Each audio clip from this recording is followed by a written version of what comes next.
The miraculous victory at Montgisard was a staggering blow to Saladin's reputation, but was, however, not a killing blow to his empire. While the Leper King, Baldwin IV, was hailed as a divinely protected warrior, the victory did not end the war.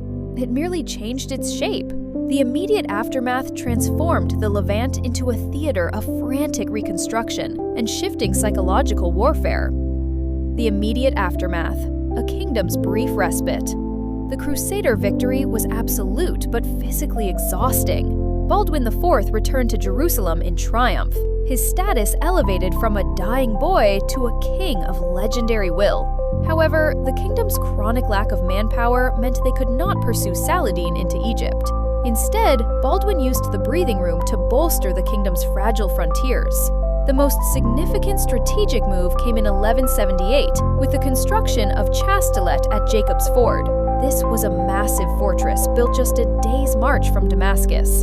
It was a direct provocation, signaling that the Crusaders intended to maintain an offensive posture. Saladin was so unnerved by this dagger at his throat that he offered Baldwin 100,000 gold dinars to halt construction. Baldwin refused, leading to a brutal siege in 1179, where Saladin eventually razed the fort to the ground. Saladin's bitter lesson.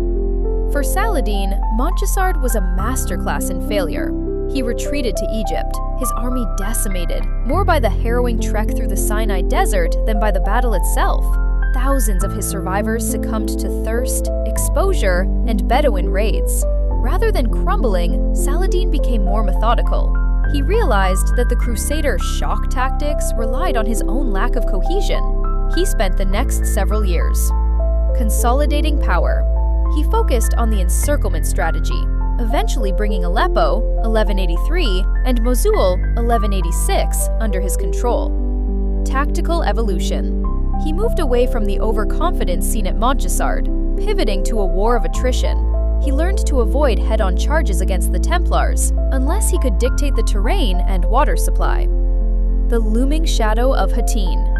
The reprieve provided by Montgisard lasted roughly a decade, but it was a decade of internal rot for the Christians. As Baldwin's leprosy eventually claimed his sight and the use of his limbs, the kingdom fractured into rival factions, pitting the old guard nobility against aggressive newcomers like Guy of Lusignan and Reynold of Chatillon. By 1187, the lessons Saladin learned at the sands of Montgisard, patience, logistics, and the danger of Crusader desperation were applied with lethal efficiency. At the Battle of Hattin, he lured the Crusader army into a waterless trap, effectively ending the Kingdom of Jerusalem's golden age.